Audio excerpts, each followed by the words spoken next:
firman, bueno. Bienvenidos todos, gracias por el esfuerzo de militar, no solo de estar. Estar es una cosa y militar es otra. Les pido a todos los que tengan sus celulares que transmitan en vivo, si pueden, en los Facebook Live, graben, transmitan, utilicen los celulares para que se sepa lo que estamos haciendo, dónde estamos. Recién había una descripción que tiene que ver con la formación en el alcance que dispongamos y sin tiempo para hacerlo de los fundamentos de la acción. Pero también se mencionó que no hay más tiempo, con lo cual no podemos esperar que el pueblo argentino pase por la universidad del nacionalismo y el peronismo para darle un diploma y después combatir. Así que no le vamos a pedir que egresen de la universidad, sino que simplemente sigan su voluntad. Porque hay, en esencia, motivos sobrados que no necesitan explicación, como el ruido de la tripa de chicos con desnutrición infantil, jubilados que no alcanzan al día 15 en su plan de vida, la eliminación del suministro de remedios oncológicos que significan una condena de muerte a los compatriotas que no pueden pagárselos, el desdén claro y absoluto por la educación pública, la destrucción clara y manifiesta de las Fuerzas Armadas. Y todos esos son motivos que no necesitan largas clases de historia, ni de filosofía, ni de economía, para que alguien entienda que el dolor de la patria es simplemente el dolor de su propio cuerpo. Somos un proyecto inconcluso. Hoy no se conmemora ninguna independencia, porque nunca fue. La Argentina nunca logró el estadio de independencia porque siempre dormimos con el enemigo. Y obviamente que somos hispanos de la corriente del Mediterráneo, desde la Grecia, la antigua Grecia hasta hoy, y que tenemos nuestras raíces hispánicas bien marcadas, que se conjugan con nuestros pueblos originarios y que dan como resultado de distintas etapas y olas inmigratorias la generación rica y próspera de un pueblo orgulloso que en algunos momentos de la historia logró que los patriotas conduzcan la administración del Estado, que se llama gobierno. Y entonces hoy unos chicos que me hacían una nota me hablaban y me decían, pero existió Perón. Sí, claro, acá estamos para honrarlo. En estos edificios funcionaba la intendencia de lo que era la Quinta de Olivos de aquellos tiempos, que fue bombardeada. Porque donde está la Biblioteca Nacional, acá nomás a algunos metros, existía el chalet donde vivían Perón y Eva Perón. Y esa biblioteca se construyó con odio sobre las ruinas de aquel bombardeo, que no solo fue a la Plaza de Mayo, sino también a este solar, intentando matar a Perón. Y la biblioteca fue erigida en ese lugar bajo el concepto de los criminales de la Revolución Libertadora. No sé si les suena la palabra libertadora, libertad, liberales, ¿no? Y aquellos que fueron a aterrizar a Uruguay tenían escrito en los aviones: Cristo vence. Bombardearon el solar y después hicieron una biblioteca porque decían que donde había alpargatas ahora iba a haber libros. Y entonces construyeron la Biblioteca Nacional, que también tiene una simbología en su estructura arquitectónica, porque los libros están arriba, porque la sabiduría era algo superior, y entonces las columnas soportan los libros en la altura. Todas simbologías delirantes de criminales y asesinos que no toleraron que el pueblo eligiera a sus dirigentes y esos dirigentes construyeran la oportunidad de una patria. Con interrupciones permanentes, golpes de Estado, que obviamente traían bajo el poncho la financiación del mundo anglófilo. Se les hizo muy difícil hasta la batalla de Malvinas. Malvinas no fue una guerra, Malvinas fue una batalla en el 82. La guerra sigue su curso. La guerra es la continuidad de la política por otros medios. Cuando se agota la posibilidad de la acción política, la política recurre a otros medios. Esos otros medios son el uso de la violencia. Por eso existe la fuerza de la razón o la razón de la fuerza. Y en esos términos libramos una batalla que trajo como consecuencia el accionar decidido del mundo anglófilo de la destrucción de todos los cimientos de la Argentina del 82 para acá. Ustedes recordarán que Raúl Ricardo Alfonsín nos regaló una promesa básica, elemental y casi torpe. Nos prometió en el 83 que con la democracia se come, se cura y se educa. De esa manera, rindiendo a la Argentina y sometiéndola a las más precarias aspiraciones de cualquier aldea, sin vocación de patria, ni de protagonismo, ni de liderazgo. Y se inició en el 83 el camino de la resignación de una clase política, digo clase con profundo desprecio, pero que aún así, en ese estadio, existían muchos hombres y mujeres que venían de otras épocas y con la profunda formación de su militancia, como Julio Bárbaro, que, si no me equivoco, fuiste diputado en el 83. 73 y 83. Y 83. Repetí. Y en aquella impronta, a mí me tocó trabajar sirviéndole café a Juan Carlos Pugliese, que era el presidente de la Cámara de Diputados, un magnífico hombre de la democracia argentina.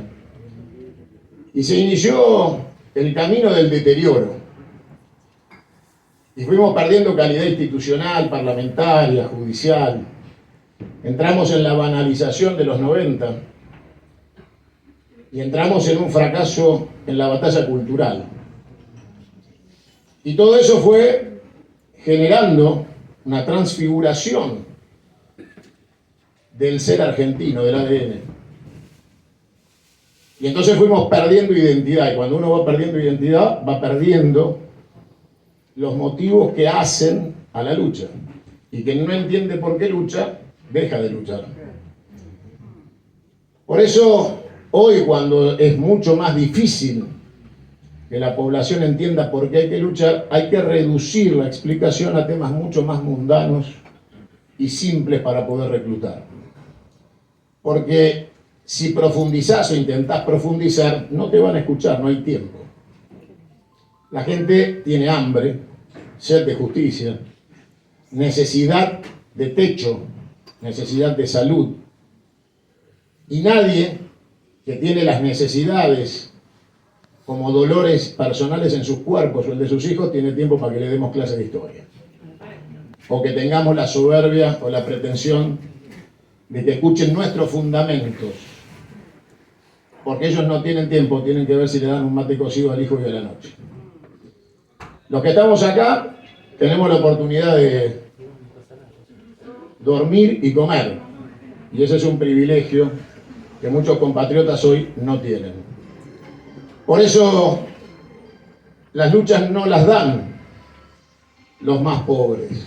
Las tenemos que dar los que estamos mejor, los que tenemos un compromiso con nuestro estadio de mejor vida que nos obliga a combatir. Obvio es que el mundo ha cambiado y que estamos en otro escenario y que el teniente general Juan Domingo Perón no sería hoy lo que fue, porque era un hombre preclaro que trabajaba en la prospectiva como centro de gravedad de sus políticas y por ese motivo seguramente hoy tendría una visión hacia los próximos 50 años y no 50 años para atrás. Así que lo primero que les pido para honrar a Perón es que dejen de sacar la foto de Perón blanco y negro que tenemos en las paredes, porque era un hombre lleno de colores, que anticipó la batalla por el agua potable, la ecología, trajo la primer planta de soja a la Argentina y dijo que de eso íbamos a vivir y de eso estamos viviendo. Así que les pido que se saquen de la cabeza el Perón color sepia, que se saquen de la cabeza los pequeños cortos cinematográficos de propaganda de la década del 50, porque ese Perón se murió hace mucho tiempo. El Perón vivo es el que nos dejó el mensaje. El otro es el Perón muerto. Perón llegó a la Argentina y dijo, para un argentino no hay nada mejor que otro argentino. Había progresado, había evolucionado. Con lo cual, lo primero que tenemos que tener en cuenta es que no estamos acá para convencernos entre nosotros, sino para convencer a los que están afuera. Y que de ninguna manera una palabra nuestra puede ofender a alguien que se pueda sumar a nuestro concepto de patria y de vida, porque si no somos una secta. Y es exactamente lo que no debemos ser, porque por eso hemos fracasado. Debemos abrir los brazos y el corazón a todos los que piensan distinto y hacerles lugar, porque entonces cuando construyamos una gigantesca mayoría que Perón construyó junto a su primer vicepresidente que era radical, la fórmula fue Perón-Quijano. Perón se decía a sí mismo irigoyenista y reivindicaba la revolución del parque, de la cual yo soy fanático y ferviente defensor. Y aquellos tiempos unieron el irigoyenismo con Perón a través de Forja, de Homero Mansi, de Jaureche. Y el tercer movimiento histórico cobró sentido y se construyó en la Argentina, pero no logró la victoria. Fuimos una y otra vez interrumpidos. Y la Argentina es un edificio sin terminar. Es una obra en construcción, está llena de cal, de arena, de madera tirada. Y el problema es que nunca nos dejan encarar el final de la obra. Entonces hay algunos que dicen que la única solución es dinamitar el edificio y volver a empezar. Porque ya pasó mucho tiempo, está viejo, sale más caro remodelarlo que hacer uno nuevo. Y entonces empiezan las versiones de aquellos que impidieron terminar la construcción de la patria, que la patria ha muerto, que está terminado. Y entonces pretenden escribir la autopsia de la Argentina. Estamos en tiempos en que la Argentina está en terapia intensiva, coma 4 y pronóstico reservado.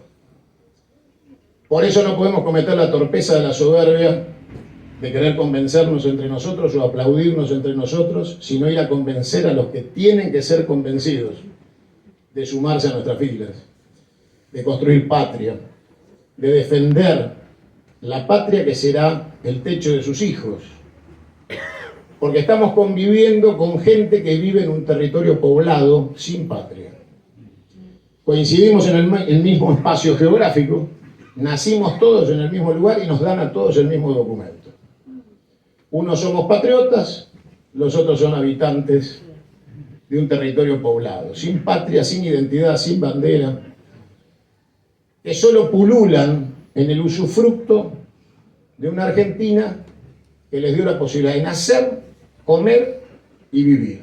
Y hasta le dimos universidad gratuita y pública que hoy quieren destruir. Por eso tenemos que tener claro a dónde vamos. Y yo les digo en voz alta que la Argentina tiene un solo destino posible y es la Confederación Argentina, o vamos a desaparecer.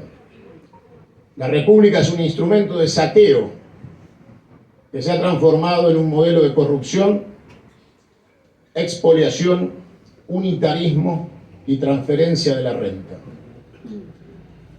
Esta ciudad de Buenos Aires, que es ni más ni menos que el municipio 136 de los bonaerenses, se proclama autónoma en una delirante reforma de la Constitución, en donde los porteños se consideran autónomos. Creen que son Mónaco, San Marino o el Vaticano, y creen que pueden administrar los bienes que subyacen sobre el suelo que nos pertenece a los bonaerenses, dividiendo la nuda propiedad del usufructo. Para aquellos que hayan estudiado abogacía o conozcan de escribanía o de la escritura, ellos creen que pueden administrar el usufructo, aunque la nuda propiedad, o sea, la titularidad de la tierra, sea nuestra, de los bonaerenses.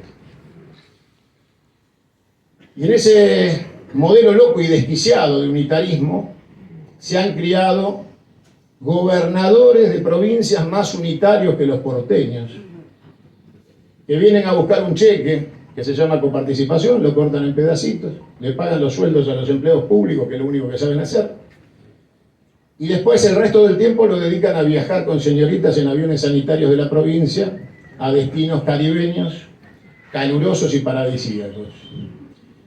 Con lo cual, la Argentina está muerta porque el principio de soberanía de las provincias ha sido secuestrado. Y yo quiero regalarles algo que ustedes tal vez no han percibido en toda su vida. Y lo digo muy convencido, salvo honrosas excepciones que se hayan percatado. Y es que cuando hayan leído alguna vez la Constitución Nacional, si la han tenido en sus manos, podrán ver que el preámbulo cita los pactos preexistentes, que son los pactos federales, preexistentes a la Constitución de 1853 y a la República. Lo que yo estoy seguro es que ninguno de ustedes se percató, que el preámbulo cita pactos que no imprime en la Constitución. Entonces el preámbulo dice, esta Constitución está basada en los pactos preexistentes. Anda a buscarlos si lo querés leer, porque yo no te los voy a mostrar, no los voy a imprimir y no van a ser parte de esta edición de la Constitución. Y entonces te empiezan a contar los artículos de la Constitución Liberal de 1853, pero no te cuentan los pactos preexistentes que citan en el preámbulo. Esos pactos que no imprimen son los pactos federales, entre las provincias preexistentes al propio Estado Nacional y a la propia Constitución. La Argentina es confederal y para poder saquearla fue transformada en república. Y para poder esconder el asesinato se cita la confederación en términos abstractos con el nombre de pactos preexistentes. Y a ningún chico se le enseña en el colegio que esos pactos preexistentes son entre las provincias confederadas anteriores a la Constitución y el Estado Nacional Republicano. La vuelta de la vida ha llevado a la Argentina al default.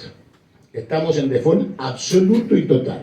Les anuncio, por si no se dieron cuenta, que la Argentina está quebrada y terminada en materia económica financiera. Salir de una quiebra quiere decir pagar las deudas de esa quiebra. En este modelo de expoliación y transferencia de la renta, la Argentina está destinada a desaparecer porque se transforma en términos de economía liberal en inviable. O sea, que un juez, si tuviera la quiebra de la Argentina moderna en su escritorio, debería decretar la quiebra definitiva, ni siquiera la apertura de concurso, porque diría, es inviable, no puede pagar. Tenemos un gobierno de ocupación y liquidación. Han venido a liquidar la quiebra. No vienen a continuar el endeudamiento, vienen a liquidar el patrimonio para pagar la deuda. Diciéndole a la sociedad argentina que no hay más salida, que no hay más remedio, que la quiebra es ilevantable y por eso hay que liquidar el patrimonio para honrar las deudas. Y después volver a empezar, según su teoría. Lo real es que la Argentina en los próximos 4 años, lo que va de este año y 3 años más, debe un PBI completo. O sea, casi 300.000 millones de dólares es la deuda argentina entre junio de este año y 3 años para adelante hasta el fin del ciclo presidencial según la Constitución. Está claro que ningún gobierno, ni este ni ninguno, puede pagar un PBI de deuda y aparte vivir.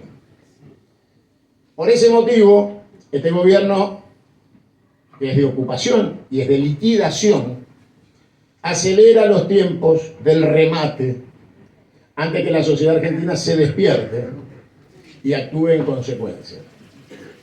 Por eso no tiene ningún sentido que ninguno de ustedes escuche qué está pasando en el Congreso. No importa nada lo que pase en el Congreso porque este gobierno está gobernando a través de un DNU que está vigente y que la Corte Suprema de este modelo expoliador, corrupto y ladrón de la República no deroga y deja correr para que el gobierno cumpla aceleradamente la liquidación del patrimonio argentino para el pago de la quiebra antes que abandonen la Argentina a su suerte. Por eso cuando algunos que dicen que son compañeros hablan de tiempos electorales, están siendo absolutamente funcionales al enemigo. Porque no hay ninguna posibilidad de dejar que este gobierno de ocupación siga gobernando. Por eso convocamos al juicio político. Están las planillas para aquellos que la quieran firmar. Impulsamos el juicio político sin que un solo legislador nacional de los que dicen ser de la oposición haya firmado el pedido de juicio político. Ni uno de los 99 diputados nacionales que dicen que son peronistas o alguna vez pasaron por la puerta de acá y entonces dicen que son peronistas, firmó el juicio político. Y ni uno solo de los 33 senadores que dicen que son opositores firmó el juicio político. Por lo cual, si no aceleramos los tiempos para que esos legisladores nacionales respondan al empoderamiento electoral de nuestro voto y el empoderamiento económico de sus salarios pagados con nuestros impuestos y aumentados con sus manos, mientras bajan las jubilaciones y liquidan el patrimonio nacional, en vez de juicio político vamos a tener asamblea legislativa. Porque los tiempos políticos se van a conjugar con la necesidad y la desesperación de un pueblo que ya no va a tener paciencia. Y entonces nos dijo el general también que cuando los pueblos pierden la paciencia, hacen tronar el escarmiento. Y eso está más cerca de lo que cualquiera se imagine. En Misiones tienen un ejemplo exponencial de lo que está pasando, hoy en Córdoba, y en cada casa de cada argentino empieza a despertarse la ira. Porque así como nosotros no podemos explicar nuestro proyecto, ellos ya no pueden sostener sus mentiras. Pero tenemos que tener claro que el pueblo argentino se va a mover por situaciones de percepción y no de convencimiento, porque no hay tiempo para convencer. El desarrollo de los acontecimientos es natural y no espera liderazgo, se produce. Por eso hay que estar preparados para momentos de tensión y desorden.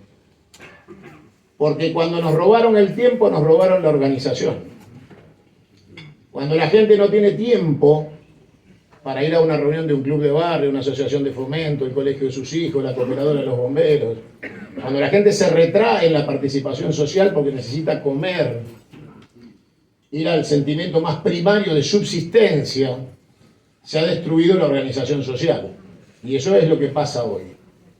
Pero con la misma fuerza que se descompone la organización social, se produce el rebote de la bronca social.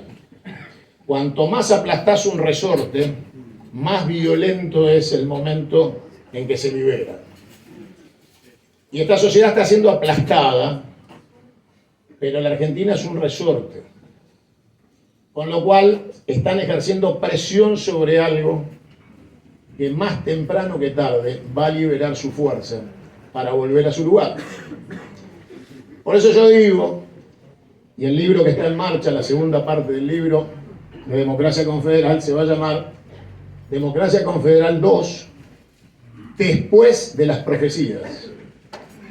Porque estamos en terreno de cumplimiento de las profecías de Parravicini y Don Orión. A paso acelerado, parecen querer ser los protagonistas del final cumplido de aquellas profecías. Cuando Parravicini hablaba del hombre gris, no era alguien que se compró un traje.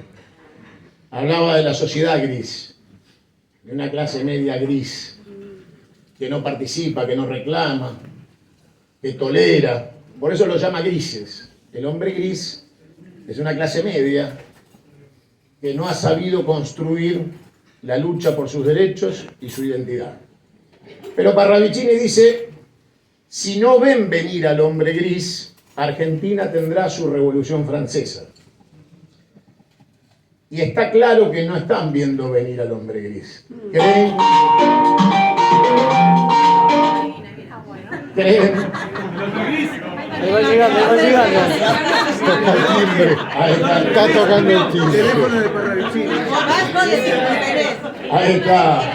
Ahí está Parravicini diciendo que tengo razón.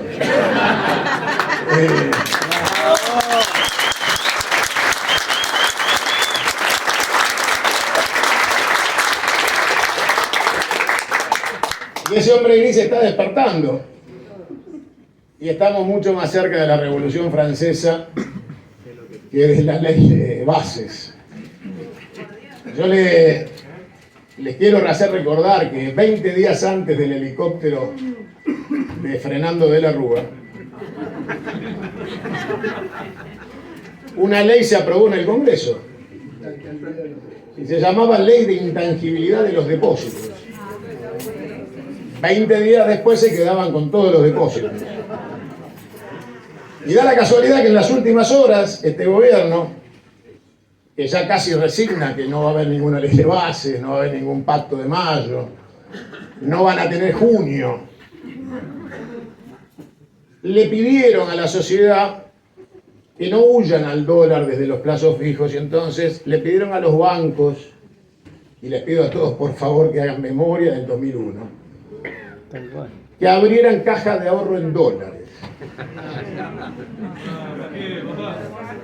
Mi consejo hasta el último argentino que haya visto un dólar alguna vez es que se lo guarde en una lata de galletitas.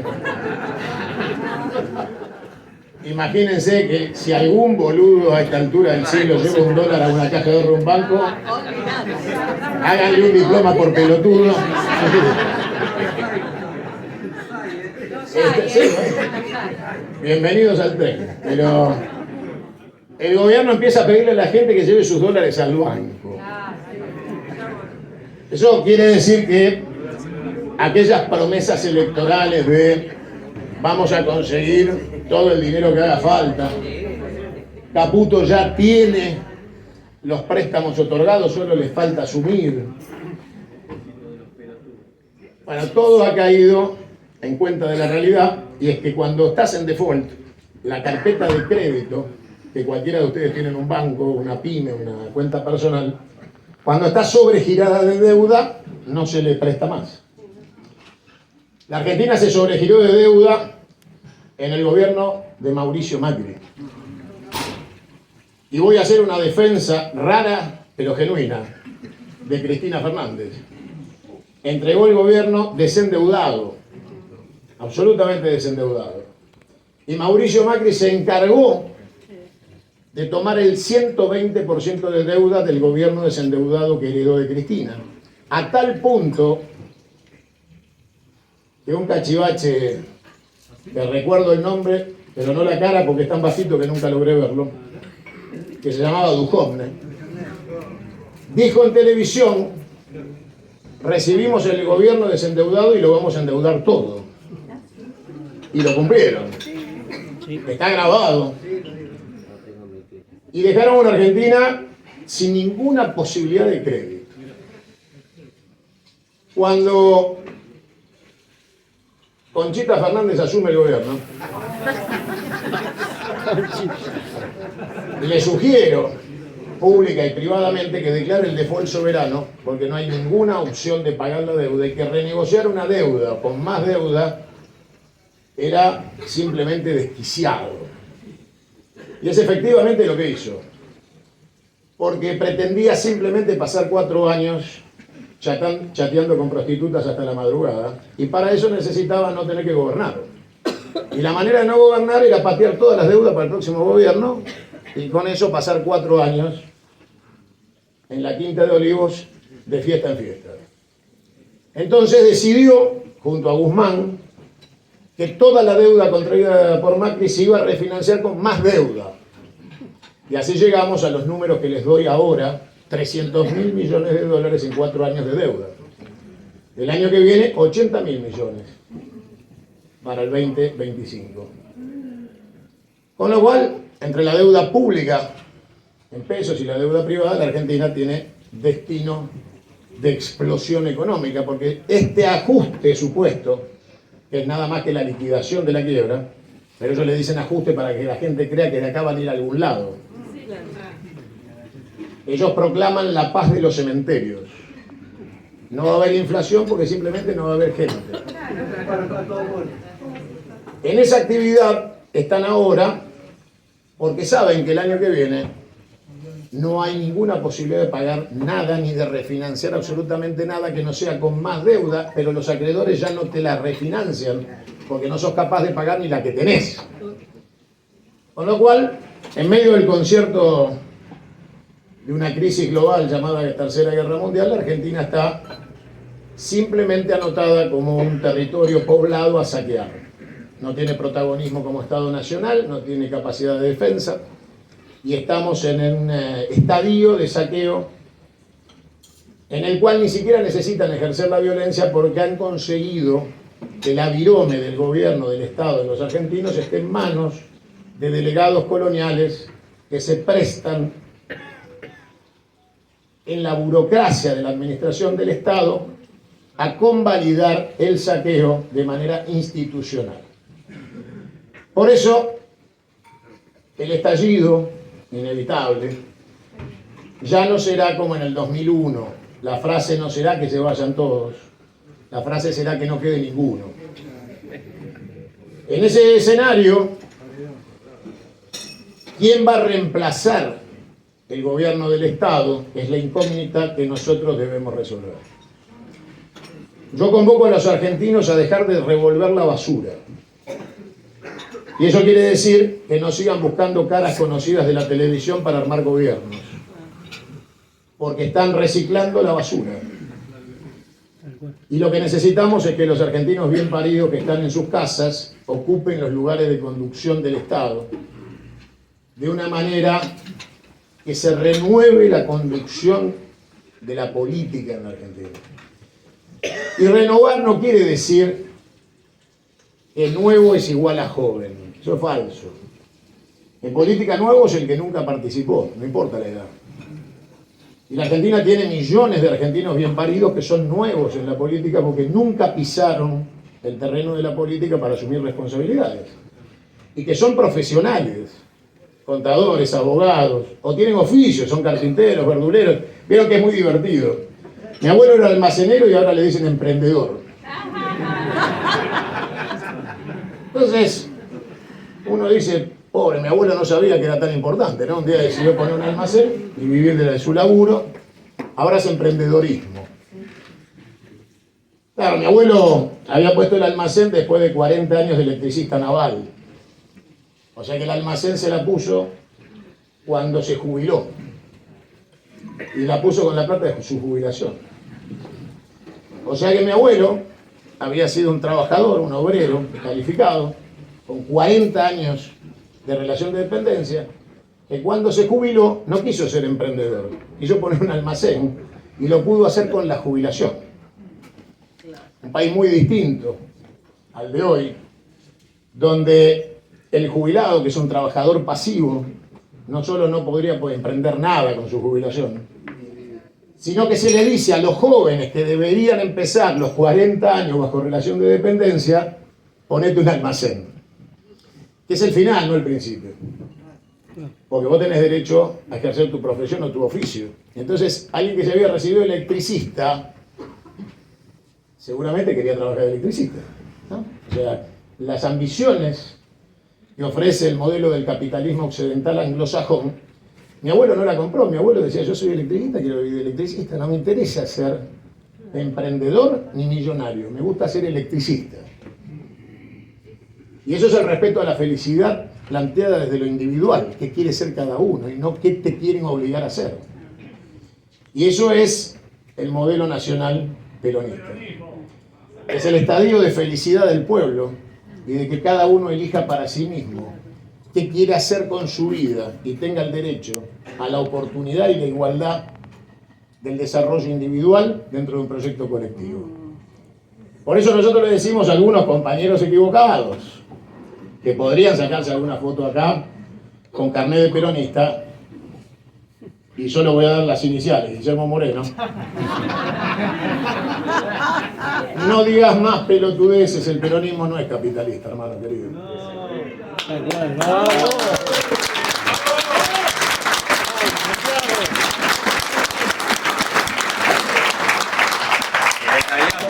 Yo para cualquiera que tenga dudas, todavía me queda un disco de pasta con la marcha peronista donde dice combatiendo el capital.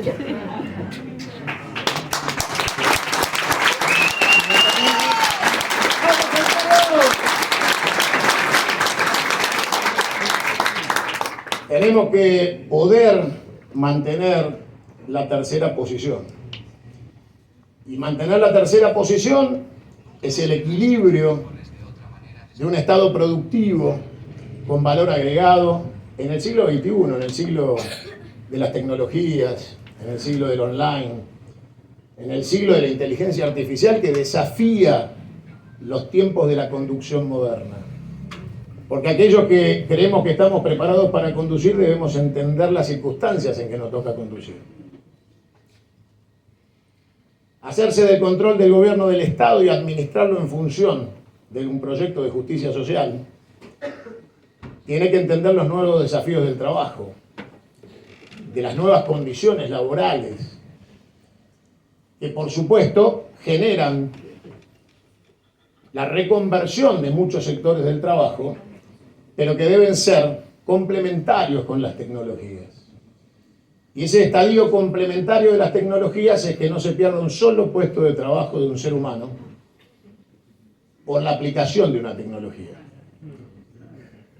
Porque nosotros no buscamos la maximización de la renta, eso le corresponde a los privados. Pero los privados no pueden atentar contra el ser humano por el simple hecho material de la usura del capital que pretende que el dinero haga dinero sin trabajo. Con lo cual el Estado debe obligar al emprendedor privado a que gane todo lo que pueda en una matriz de empleo forzado compatible con las tecnologías. Porque el desafío de la Argentina es exportar más, no achicarle los costos al empresario. Si el empresario quiere hacerse millonario, nosotros estamos felices, siempre y cuando los dólares los vaya a buscar afuera. Eso quiere decir ser competitivo. Y para ser competitivo nos debe demostrar que va a producir para salir de las fronteras de la Argentina a exportar y traer divisas a la Argentina.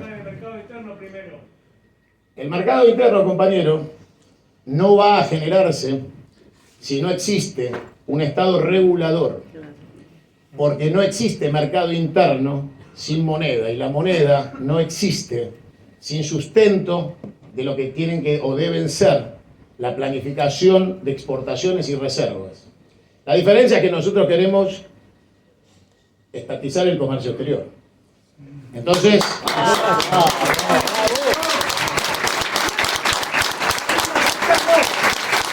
cuando uno ejerce el control del comercio exterior y la planificación industrial y tecnológica, y les voy a contar un secreto, no lo cuenten por ahí porque por ahí se entera alguien.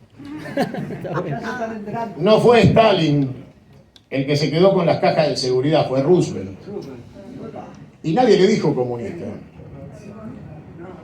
Y el plan Roosevelt fue financiado con muchos dólares de las cajas de seguridad de los americanos ricos, porque obviamente en Estados Unidos en esa época la caja de seguridad no era de los pobres, ni de los trabajadores americanos, del metal.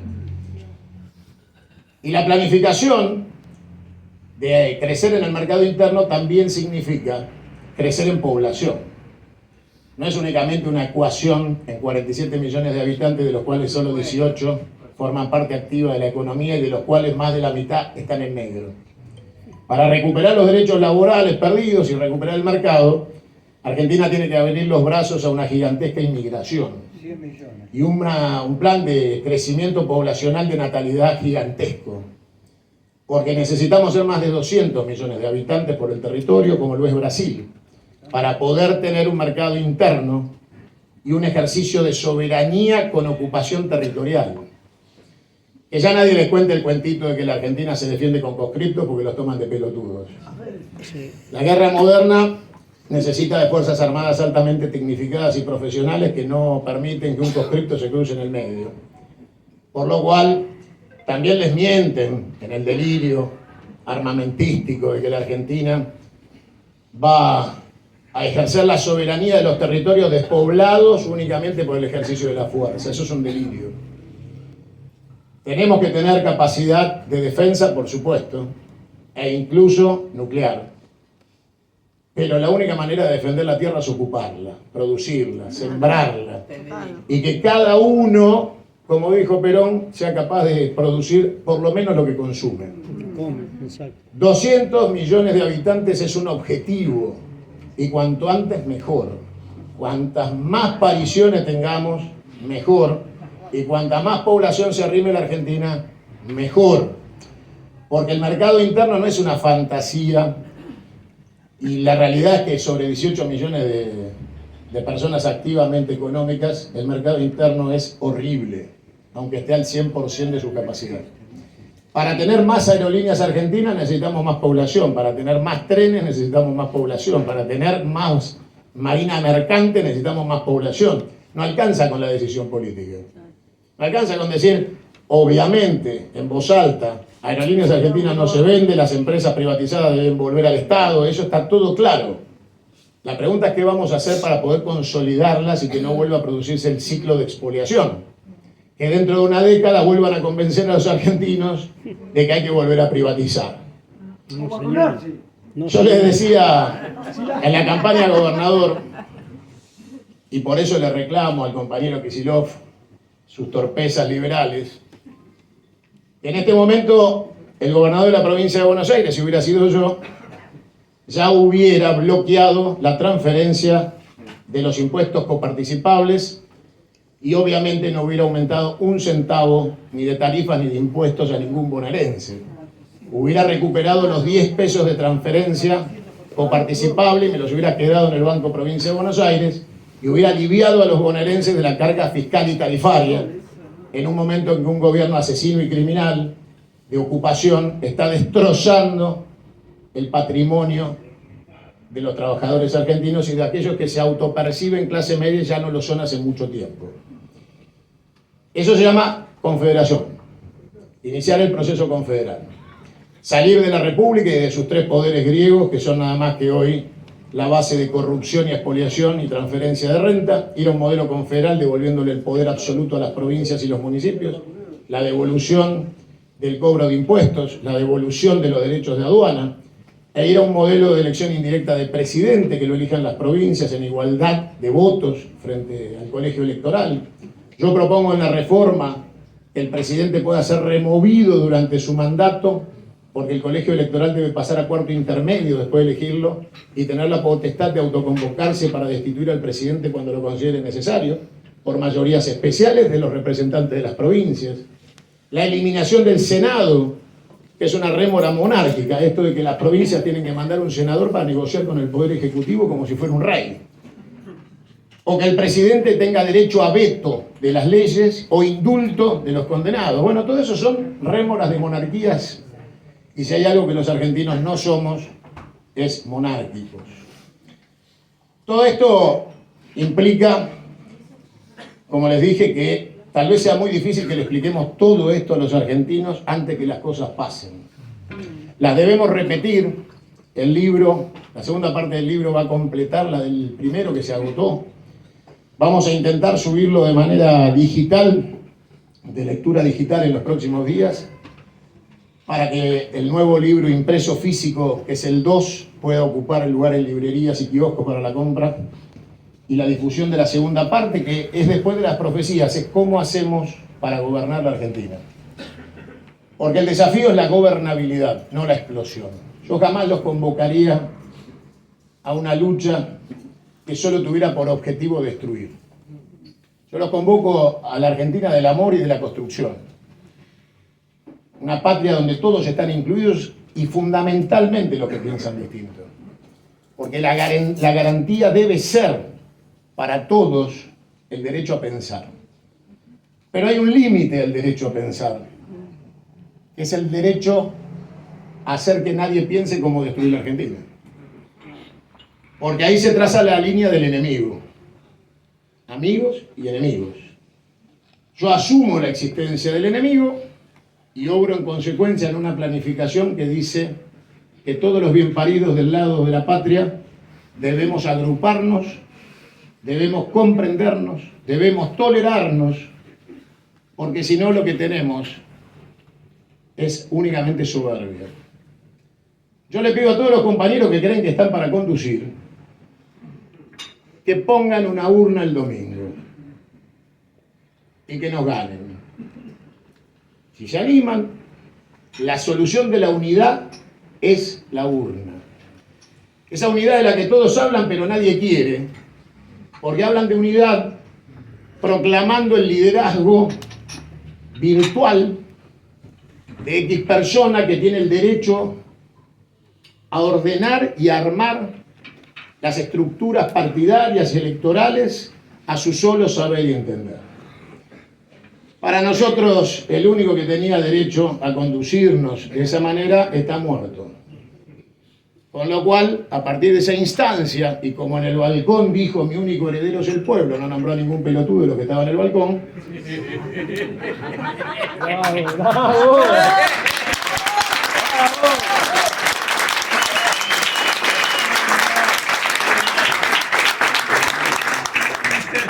La solución para dirimir los liderazgos es una sola.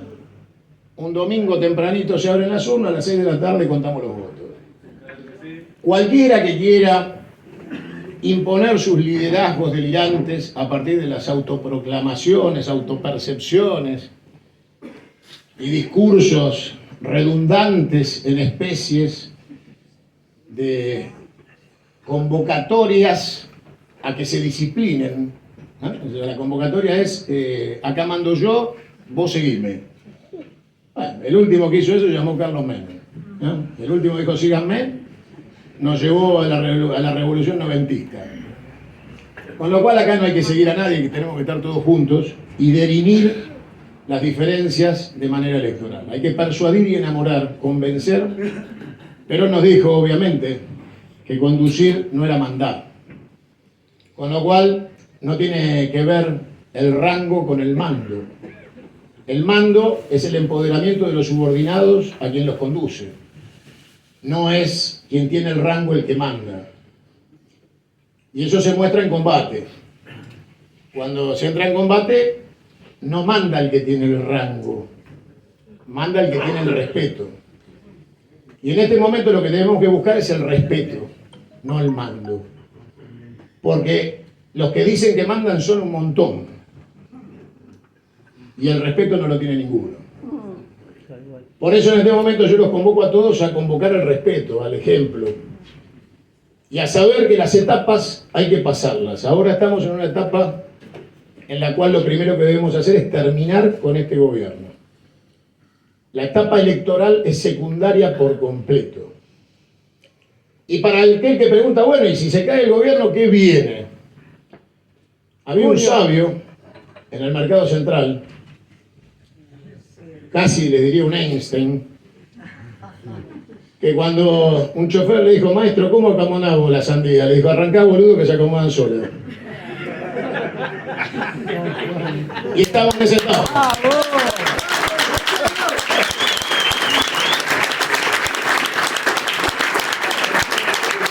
Esta no es una etapa para excusas ni explicaciones, es una etapa de acción. Y en la acción se ordena solito los melones. Y obviamente, quien quiera conducir va a tener que demostrar sus capacidades. Porque hay un montón de gente que quiere mandar hasta que el enemigo pregunta ¿quién es el que manda acá? Claro. Y hay un montón de generales que se empiezan a sacar las charreteras. Bueno, vamos a ver cuántos quedan cuando haya que decir yo mando. Pero es tiempo de acción. Ustedes saben que mientras estamos hablando hay gente que está padeciendo un frío intolerable. Una cosa que es impensada, pero sucede, es que muchos que tienen estufa no las prenden, porque no pueden pagar el consumo. Y entonces hay un aumento de chicos que han dejado de ir a los colegios porque están engripados, porque tienen moco. Y estamos hablando de sectores privilegiados que tal vez viven en un departamento, en una zona urbana, y padecen el frío porque no pueden sostener el consumo. Imagínense los que no tienen ni el departamento, ni la estufa, ni la opción de no prenderla porque simplemente están en una zona poblacionalmente marginal desde el urbano y conviven con el frío de la tierra y el techo de la chapa. Y mientras todo eso pasa, no podemos cometer el acto de soberbia de creer que tenemos un tiempo que no tenemos. Hay que ir a rescatar acá al argentino que sufre y sangra. Hay que acelerar el proceso de caída de este gobierno de ocupación y hay que estar preparados para que en la Asamblea Legislativa nadie venga con un picheto.